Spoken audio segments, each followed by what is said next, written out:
आचार्य जी, जब आपसे पहली बार मेरी मिलने की इच्छा हुई थी, उस समय क्या था कि मैं पढ़ाई कंटिन्यूअस कर नहीं पाता था।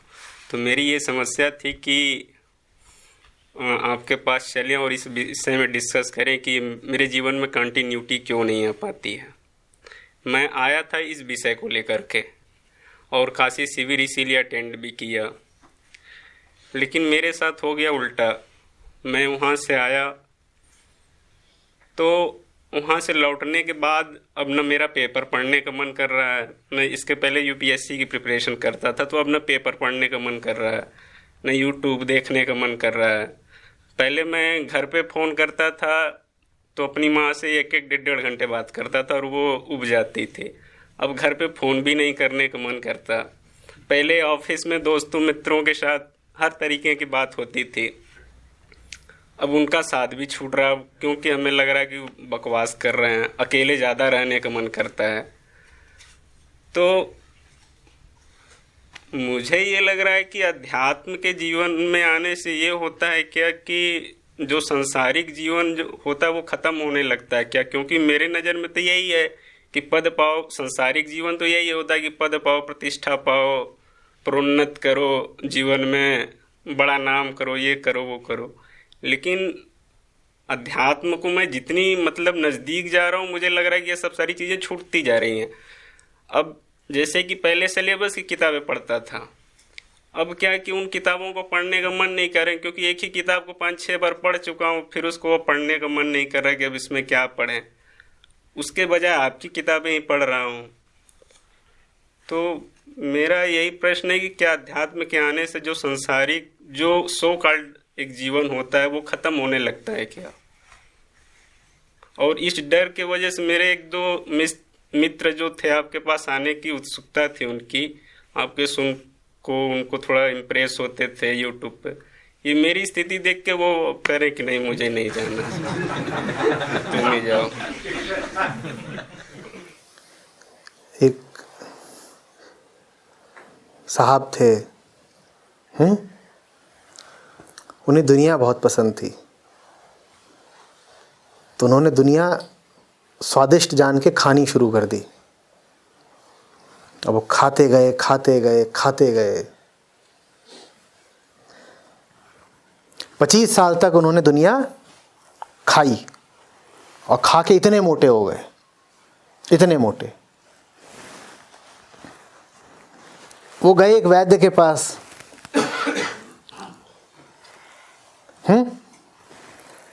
वैद्य ने कहा क्या करके आए हो? बोले 25 साल से बस चबा रहे हैं, यही करके आए हैं। जो मिलता गया उसको भीतर लेते गए। इरादा तो ये था कि पूरी दुनिया ही गप्प कर जाए, लेकिन उससे पहले ही तबीयत जरा नासाज हो रही है, इसलिए आपके पास आ गए। उन्होंने कहा अच्छा ठीक है, 25 साल से चबा रहे हो, ऐसा कर लो बेटा, 2 दिन परहेज करना पड़ेगा, 2 दिन का उपवास रखना पड़ेगा। ज़रूरी है कि तुम्हारे भीतर जो कचरा जमा है थोड़ा वो हटे, 2 दिन का उपवास करना पड़ेगा। कहा ठीक है, 2 दिन शुरू कब होंगे? बोले बस अब कल से ही शुरू होते हैं। तो कल सुबह 6 बजे से तुम्हारा परहेज शुरू है, कुछ खाना नहीं है 2 दिन। तो आदत क्या पड़ी हुई है? दिन भर चबाने की, और मुंह भर से नहीं, आँख से भी चबाने की, नाक से भी चबाने की, कान से भी चबाने की, त्वचा से भी चबाने की, विचार से भी, स्मृतियों से दनादन चबाने की। अब सुबह 6 बजे प्रक्रिया शुरू हुई, 8 बजे नहीं कि वैद्य जी का कातर निगाहों से लगे चेहरा ताकने।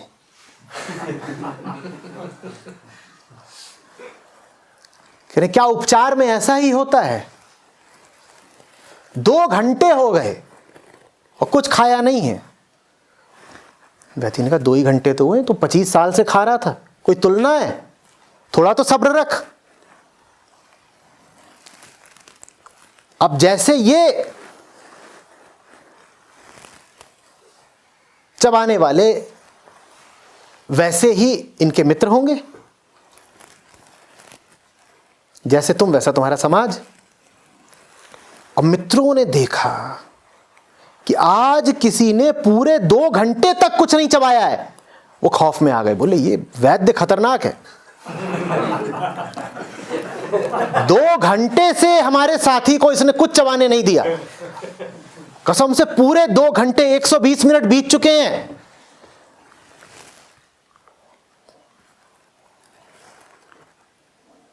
एक 120 मिनट, बात सही, कितने सारे, शतक पार हो गया। 120 मिनट, ये तो बड़ी नाइंसाफी है। आदमी 1 और मिनट 120।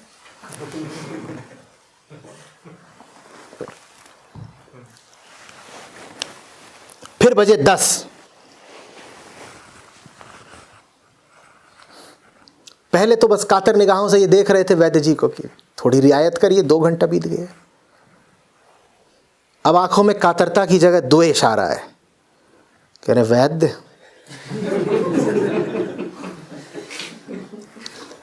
इरादे क्या हैं तेरे? मेरा माल तू गप्प करना चाहता है? कुछ तो राज है जो तू मुझे खाने नहीं दे रहा। जरूर तेरा कोई स्वार्थ है। 4 घंटे से मैंने कुछ नहीं खाया। वैद्य कह रहा है 4 ही घंटे तो हुए हैं। तू पहले सोच कि तेरी हालत क्या है। 25 साल पुराना कूड़ा भी तेरे भीतर जमा है अभी।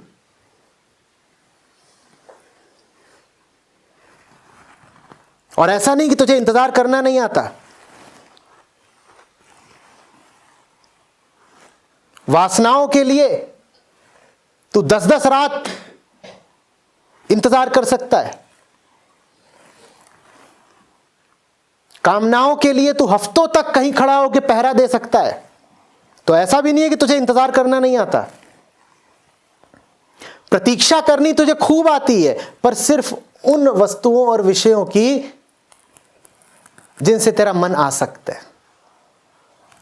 स्वास्थ्य के प्रति तुझ में कुछ सम्मान नहीं, इसीलिए 4 घंटे की प्रतीक्षा भी तुझे कितनी अखर रही है। कितना पुराना तेरा मर्ज है, करीब करीब असाध्य है। हम उसका इलाज करने बैठे। बताने वाले बता गए कि साधक में तितिक्षा का होना बहुत जरूरी है। असीम धैर्य चाहिए, स्थितियों के प्रति उदासीनता चाहिए, सर्दी गर्मी भूख प्यास इन सब के प्रति उपेक्षा चाहिए। और तू 4 ही घंटे में दम तोड़ रहा है। तो इसने सुन लिया और बस किसी तरीके से जज्बात दबा के रह गया।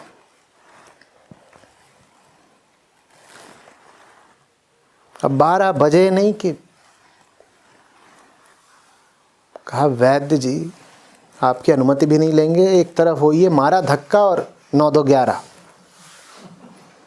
और 9-2-11 हुआ नहीं कि बाहर वही सब दोस्त खड़े थे समोसा कचौरी लेके, लगे ठुसाने कि मित्र तू बहुत ही गलत फंस गया था। पूरा टोकरा तेरे लिए हम तैयार करके लाए हैं कचरे का। 6 घंटे में तो तू सूख के कांटा हो गया है। भुखमरी से आज एक मौत होने वाली थी। 6 घंटे की प्रतीक्षा कर ली भाई।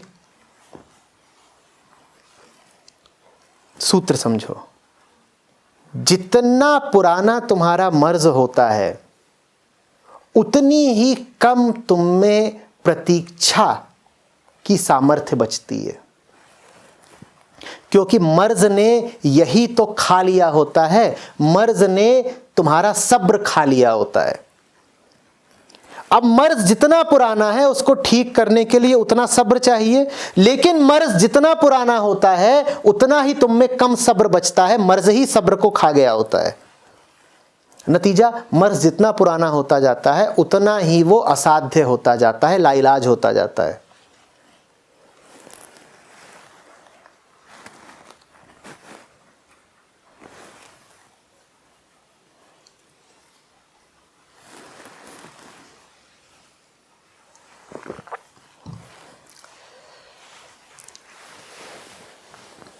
बहुत सारे चिकित्सक इसीलिए पहले ही बता देते हैं, मैं भी बता देता हूँ, पुराने रोगी हो, तत्काल चमत्कार की उम्मीद मत रखना।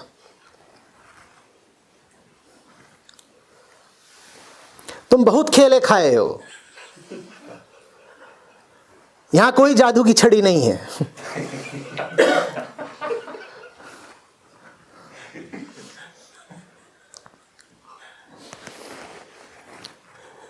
स्वास्थ्य के प्रति तुम में गहन अभीप्सा हो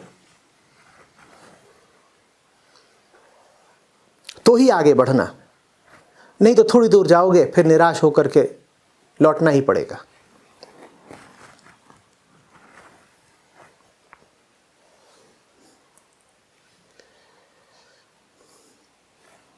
मुमुक्षा समझते हो ना,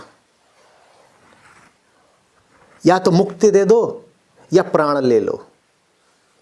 इतनी तीव्र अभीप्सा हो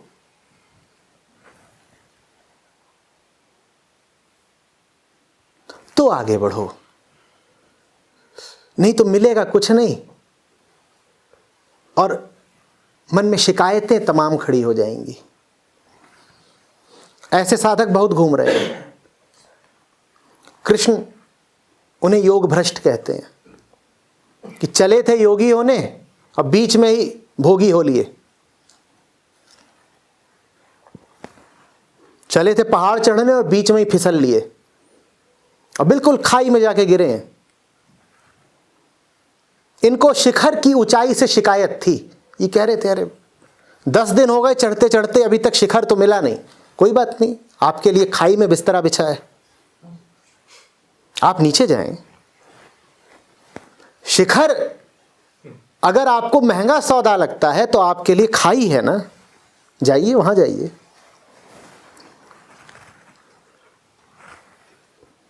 और शिखर तक चढ़ने में बेटा थकान तो होगी ना, अंग अंग टूटेगा, कीमत तो अदा करनी पड़ेगी ना।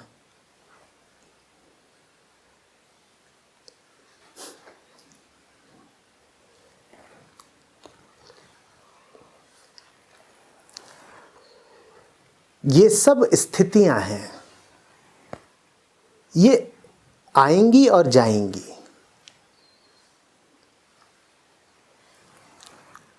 कभी किसी चीज में मन लगेगा, कभी नहीं लगेगा।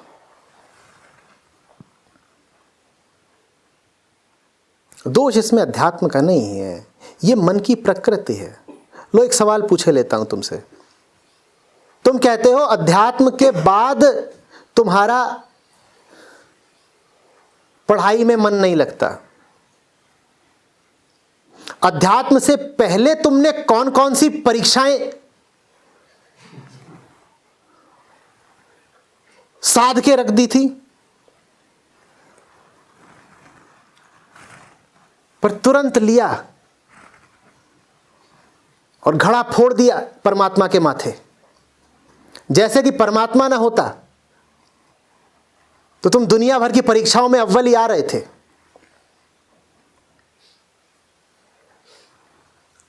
पर कोई तो चाहिए ना दोषारोपण के लिए।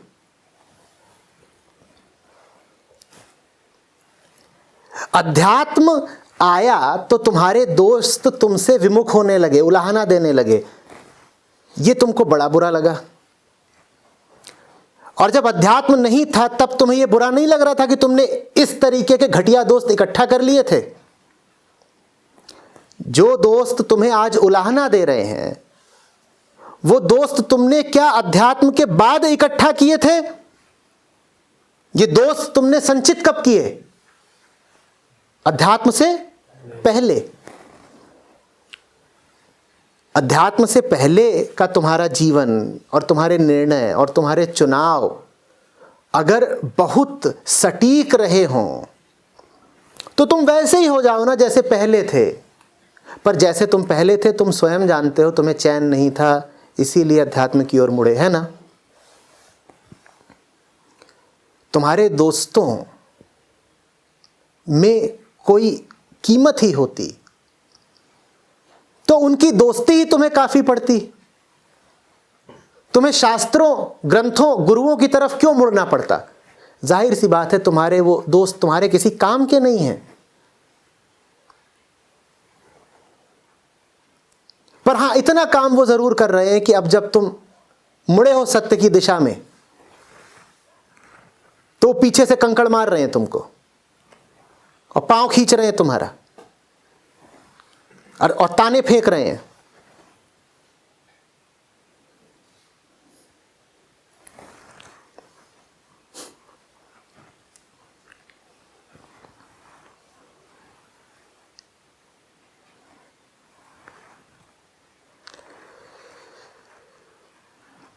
कष्ट संसार में भी है, कष्ट साधना में भी है। साधना का कष्ट बुरा लगता हो तो जाओ संसार का कष्ट सह लो।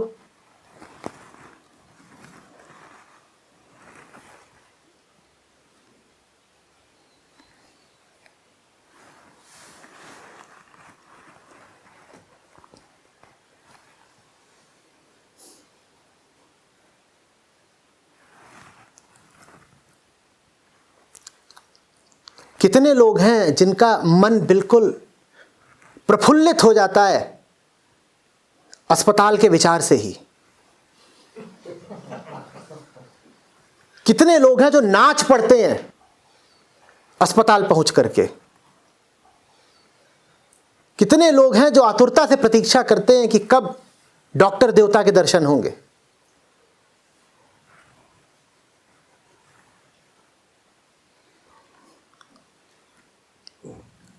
अच्छा किसी को नहीं लगता अस्पताल जाना, पर अगर अस्पताल जाना बहुत बुरा लगता हो तो अपनी बीमारी के साथ रह लो।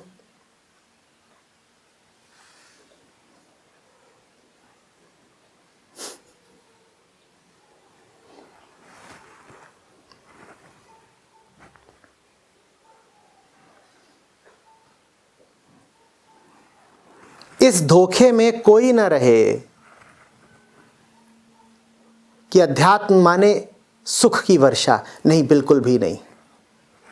ये फिल्मी छवि है, इसको लेके आगे मत बढ़ना। अध्यात्म के रास्ते में भी बड़े कांटे हैं।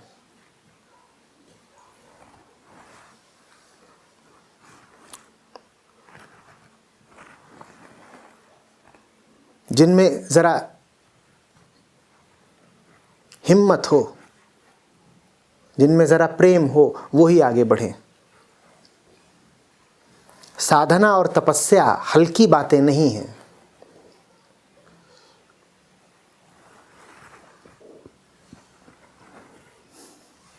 एक आग का दरिया और डूब के जाना है। साधना तपस्या तो छोड़ दो, इश्क के बारे में भी यही है।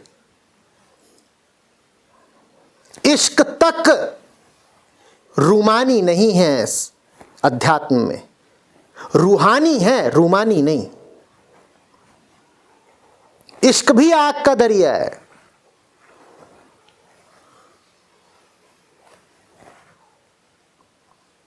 ये बातें तो किसी बहुत जिद्दी प्रेमी के लिए ही है।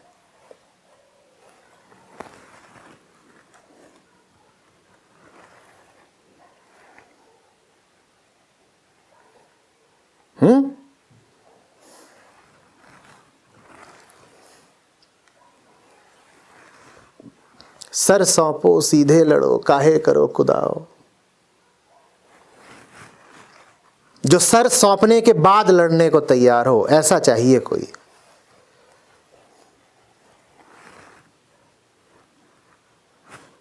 तो ये ना कहे कि सर बचाए बचाए लड़ाई में जा रहे हैं। सर बचाए बचाए लड़ाई में जाओगे तो डरे डरे क्या लड़ोगे? इससे अच्छा सर पहले कटा लो, फिर लड़ने जाना। ऐसा कोई चाहिए।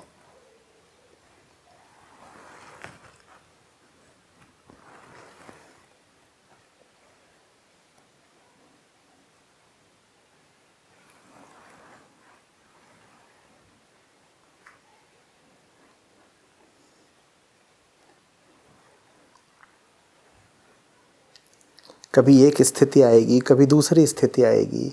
आज कह रहे हो पढ़ाई में मन नहीं लगता, कल हो सकता है कहने लग जाओ कि पढ़ाई में मन लग रहा है। लग रहा हो चाहे नहीं लग रहा हो, तुम्हें स्थिर रहना है। बहुत ऐसे हैं जो जब अध्यात्म के रास्ते पे चलते हैं तो उनका पढ़ाई इत्यादि में बहुत मन लगना शुरू हो जाता है। वो भी कोई विशेष बात नहीं है, क्योंकि अध्यात्म का लक्ष्य न तो ये है कि तुम पढ़ाई में बहुत अच्छे हो जाओ, न ये है कि तुम्हारी पढ़ाई छूट जाए। अध्यात्म का तुम्हारी शैक्षणिक योग्यता और उपलब्धियों से कोई लेना देना ही नहीं है।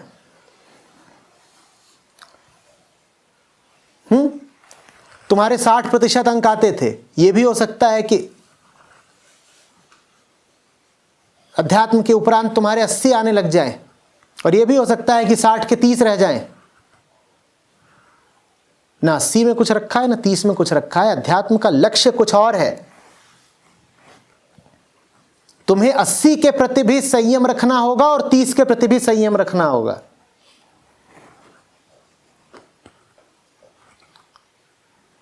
तुम्हें निशाने पर निगाह रखनी होगी, बाकी सब चीजों को कहना होगा हो गई तो हो गई। कुछ बढ़ गया तो बढ़ गया, कुछ घट गया तो घट गया।